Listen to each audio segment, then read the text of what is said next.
Hey guys, so I thought I'd share a wholesome little story with you today. Nothing scary, just wholesome. Mom used to tell me spooky stories about growing up in the deep south. Here's one she used to tell every Christmas. It's about her great-uncle Theo, and it's very much like a classic ghost story. As a young man, Theo is called by God to become a preacher. At the age of 14 he's already delivering his own sermons in the church. Neighboring congregations come from miles around to hear the young boy preach. His family is proud. Fast forward. Theo is 16 years old, and he's in love. A really nice girl from a church-going family. Her name's Sarah, and she's crazy about Theo too. WeddingBells.avi. A year after they meet, the two lovebirds tie the knot. Theo continues to preach. By this point he's making a name for himself across the entire state. And what's more, the happy couple is expecting a bundle of joy. God is good. In the early spring, Sarah gives birth to a beautiful little girl. Grace. God has truly blessed Theo, no one can deny it. But the Lord giveth, and the Lord taketh away. Sarah comes down with a strange illness. She dies suddenly and Theo's world is turned upside down. His faith is shaken. For weeks, he doesn't give a single sermon. It's Grace who ultimately pulls him out of his grief. Theo realizes that if he doesn't put aside his suffering his daughter will suffer too. She doesn't deserve that. She needs her father. The love of his life may be gone, but Theo still has love to give. And he gives it all to Grace. Soon after, Theo returns to the church. Something about coming out of his grief makes his sermons more powerful than ever. God works in mysterious ways. Then, a year after Sarah's death, Theo walks into Grace's room. She's not breathing. Theo panics. He scoops his daughter out of her bed. He holds her in his arms, begging God to wake her up. But she's gone.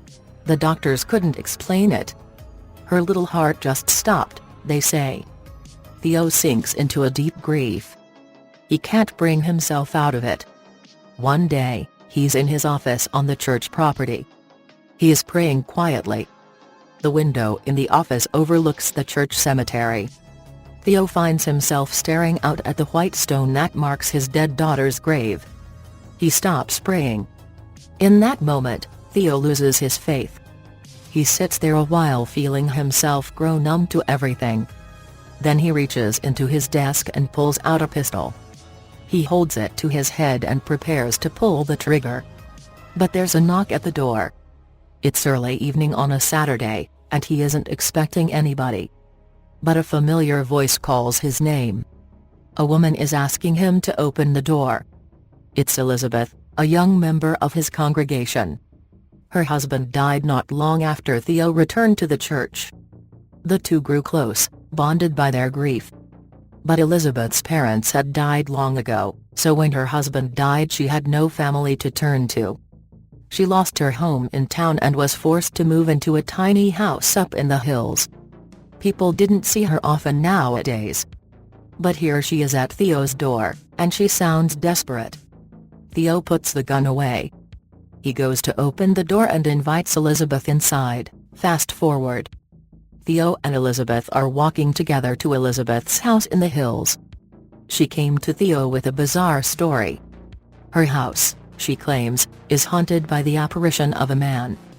A tall, shadowy figure who appears every night in her room and talks to her. He always tells her the same thing. He wants to strike a bargain. The first time Elizabeth saw him she thought it was the devil and passed out from fear.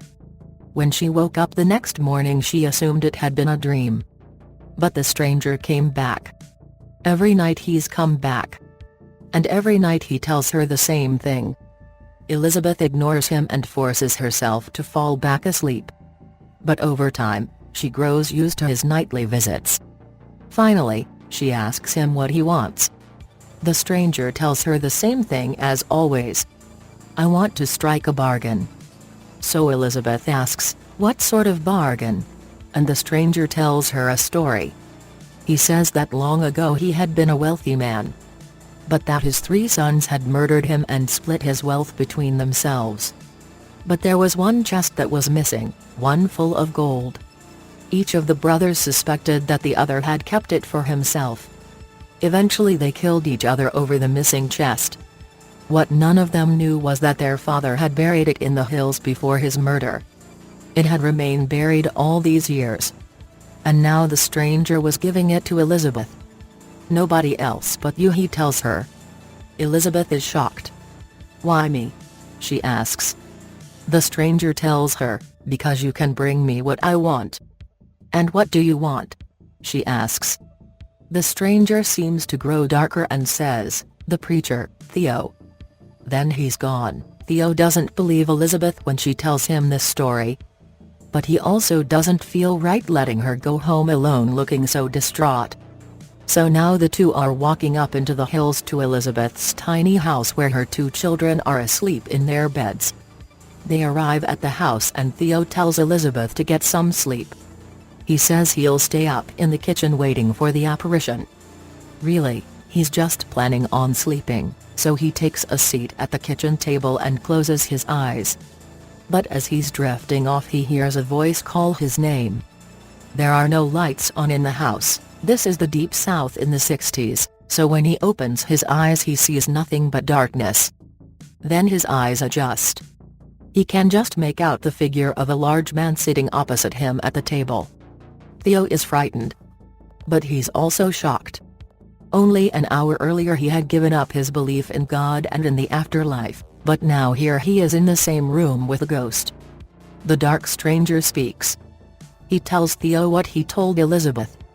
That there are riches in the hills, and that they belong to the woman, and nobody else. Theo promises that he will not take a single dime for himself. The stranger then gives Theo his name. Theo recognizes it. Suddenly it clicks. The story that Elizabeth told him, Theo had heard it before. His parents used to tell it when he was just a boy. They said that a rich man once lived in town, but he had been murdered by his greedy sons. Then they murdered each other. Theo had always thought it was just a legend, or a fable meant to warn about the dangers of greed, the dark stranger goes on. In exchange for the location of the riches, he wants Theo to give a sermon in his honor. All Theo needs to do is light a couple of candles before the sermon. Then, Theo must announce, "This sermon is in honor of so-and-so," and preach until the 2 candles burn out. The stranger says that he cannot cross over to the other side unless Theo does this for him. The stranger says he's tired of being on Earth, and he wants peace. Theo is sympathetic, and he thinks this is a simple request, so he agrees. The dark stranger then describes to Theo where exactly he should go, and exactly how deep he should dig in order to find the chest of gold. Then he reminds Theo one last time that he should take no money for himself, as it belongs to Elizabeth and nobody else. Theo gives the stranger his word. Then the stranger fades into the shadows. He is gone. Finding himself suddenly alone, Theo gets up and looks for a shovel. He goes out and searches for the spot described to him by the stranger and begins to dig. He digs until he hits something. It's a large chest. It's so heavy that Theo can't pull it out of the ground. But he can open the lid, and inside he finds it full to the brim with gold coins and gold bars. Theo goes to wake Elizabeth and tells her what he's found. When she sees the gold, she begins to sob. With this money she'll be able to buy back her house in town. "My children will have a real home to grow up in," she says. Through her tears, she thanks Theo. Then Theo makes his way back home. Theo rises early the next morning and heads into the church. He sets up 2 candles, just like the stranger wanted, although at this point, he's not a stranger since Theo knows his name.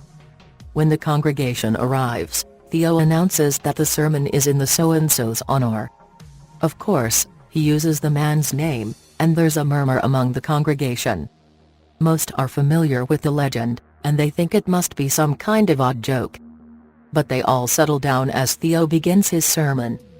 It's nothing fiery, nothing flashy. Nothing at all like his other sermons. But it has the ring of truth in it. It's quiet and personal and even a little strange. For over an hour, Theo talks about death, about his wife and daughter, about his doubts and fears. He reads from Psalms and Matthew and Revelations. He struggles to make sense of what the words say, not just for the congregation, but for himself. His eyes are full of tears as he reads, "Be faithful unto death, and I will give you the crown of life." Then he looks up from the pages and watches as the candles burn out. He feels a weight lift from his shoulders. Then he concludes the service. The parishioners depart, moved by Theo's sermon. They'll talk about it for years to come. But Theo retreats back to his office. He sits down at his desk and looks out the window that overlooks the cemetery. His eyes settle on the white stone that marks his daughter's grave. Then he reaches into his desk drawer. He pulls out a photograph of Sarah, Grace, and himself. They're all together. Their faces are full of happiness. Theo closes his eyes and thanks God. Slowly, Theo found his way back into the faith. But in the end he gave up preaching. I saw him occasionally at family reunions growing up. Mom would point him out and tell me, "That's Uncle Theo." Apparently he struggled a lot with depression over the remainder of his life. But my mom was at his bedside before he died, and she said his face suddenly lit up. He turned his head slightly, seeming to look at something in the corner of the room. He whispered, "Grace." And his eyes filled with tears. Then, he was gone.